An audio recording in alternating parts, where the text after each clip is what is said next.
I love video games, and if you're watching this, you probably love video games as well. Have you ever spent all of your spare time trying new games, grinding out battle passes, or maybe even just playing a small handful of games over and over for hours on end because you love them? It feels good, right? But like every good thing we enjoy, it can potentially turn into an addiction. You start to feel anxious, maybe even angry, or sometimes you even feel depressed when you're not enjoying your hobby of gaming.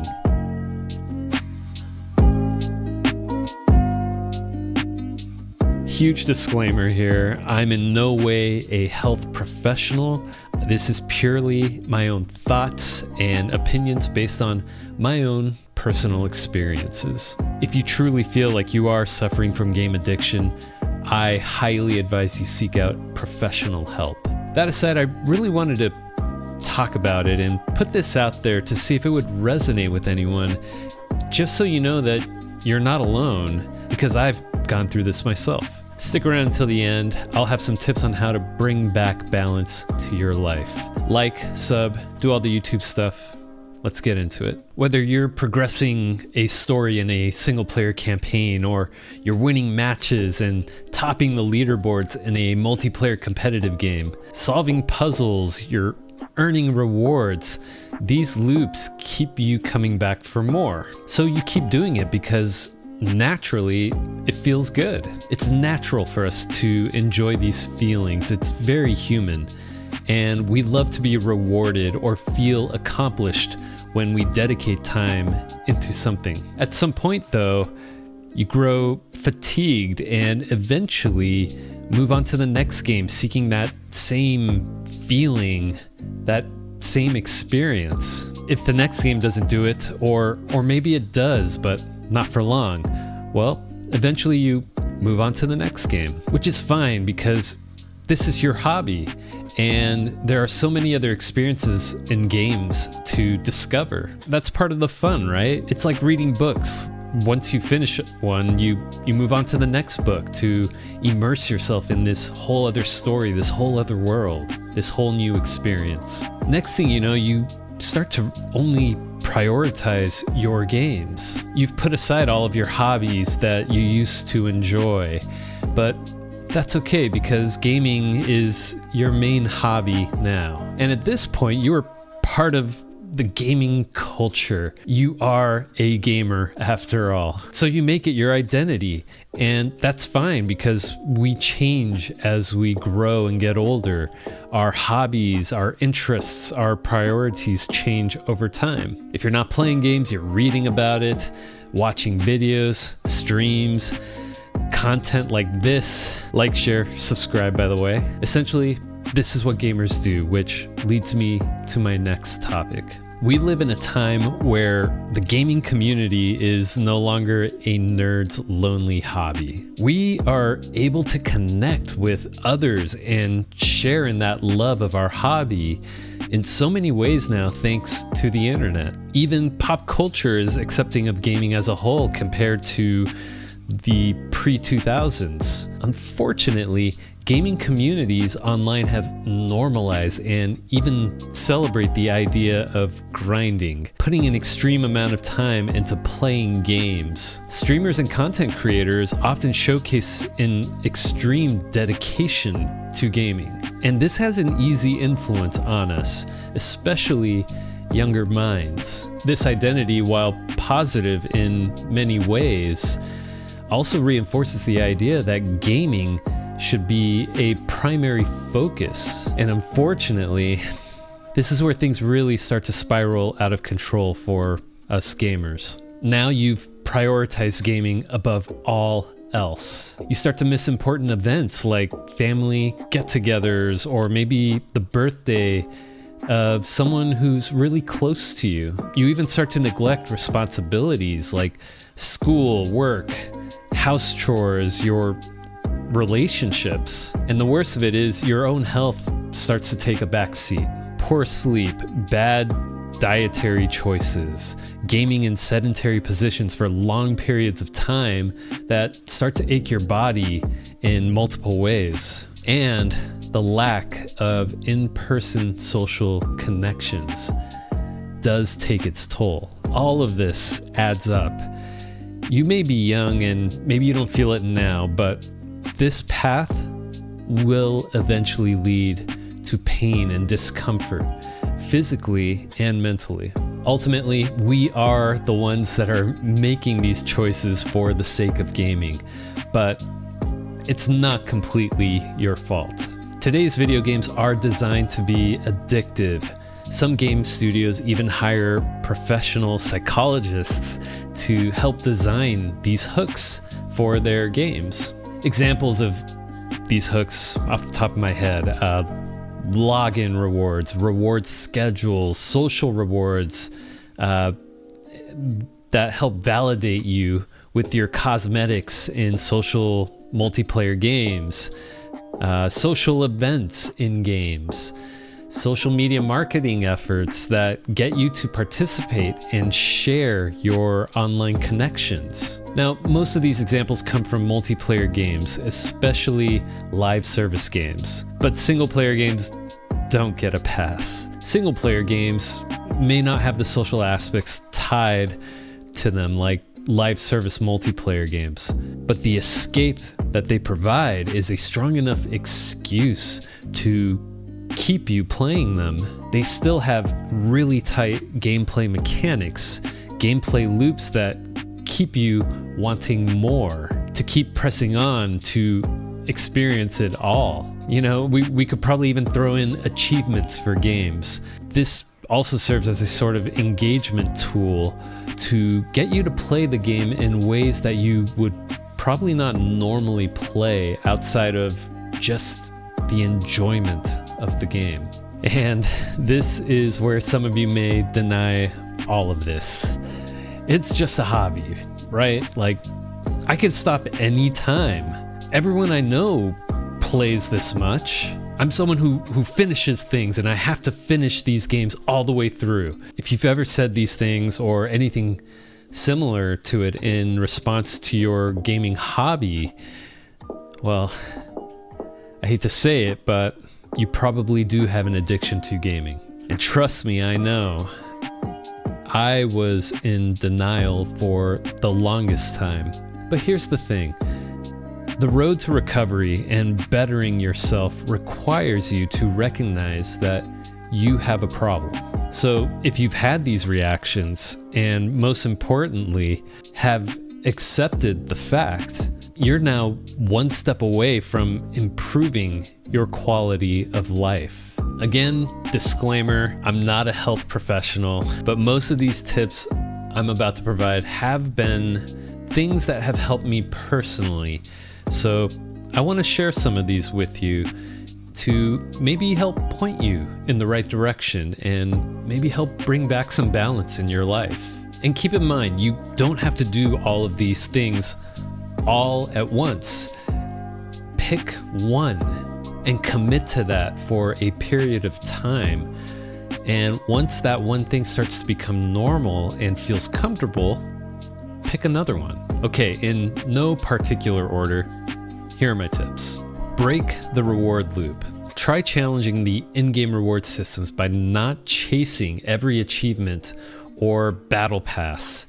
Focus on playing the game for pure enjoyment, not progression. And trust me, there are plenty of gamers out there who do this, who don't pick up the season pass or complete all of the achievements for a game. Just play games to enjoy them.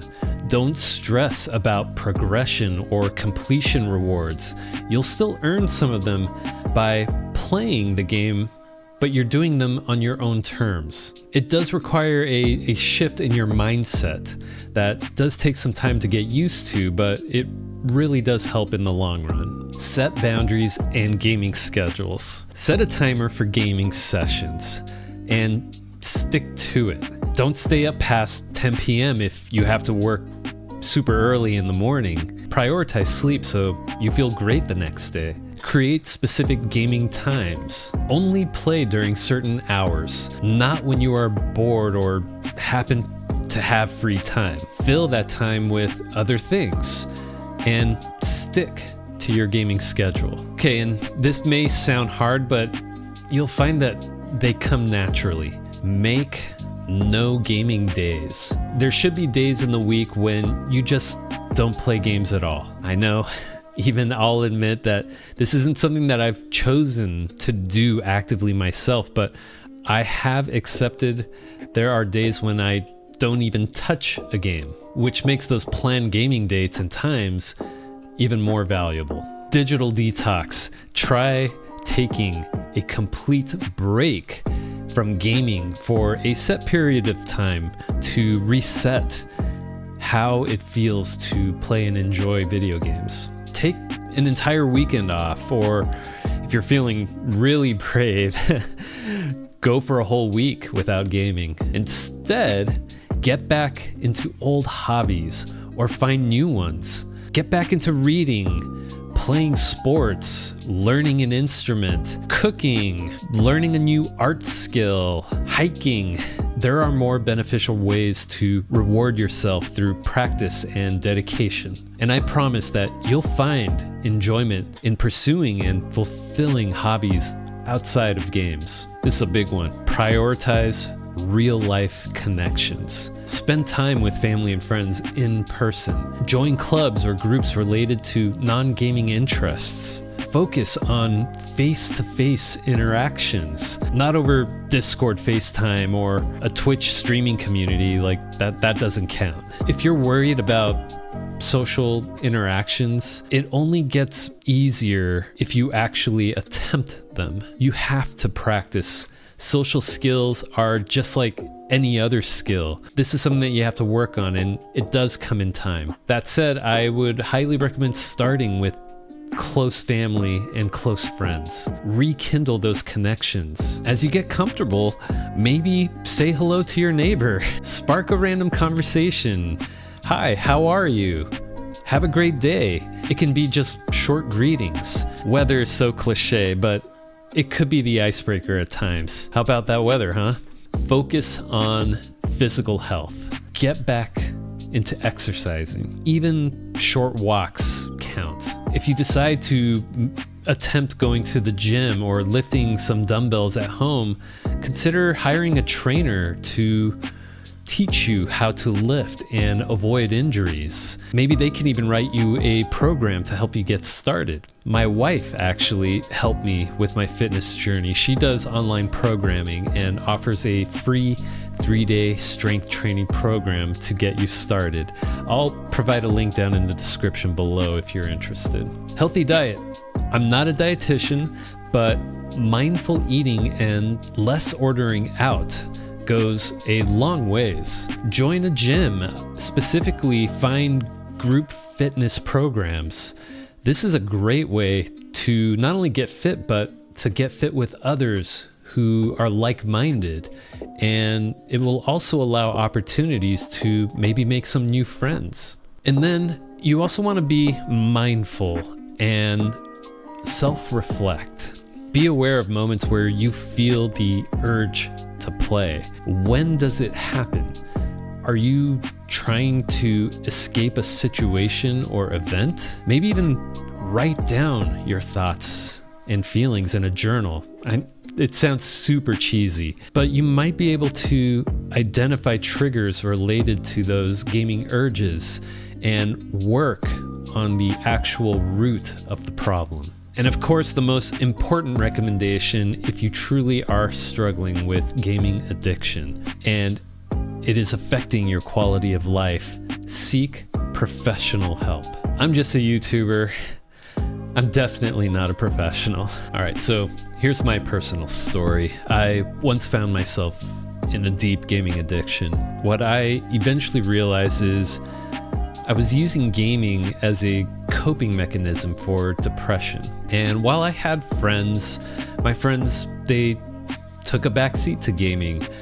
I stopped making an effort to see my friends, and they eventually stopped reaching out to me after I started turning down all their invites to hang out repeatedly. My body was aching and hurting. I was always in a bad mood because I was hardly getting like 4 to 5 hours of sleep, eating terribly, and all of this was affecting my personal relationships with family, work, and most importantly, my wife. My wife actually gave me the nudge to try out fitness classes. I was extremely resistant at first. Eventually, though, I did try it, and it rekindled my love of sports. As someone who loved to surf and skate in my younger days, challenging myself physically and mentally and seeing what I was capable of doing, I was rediscovering those same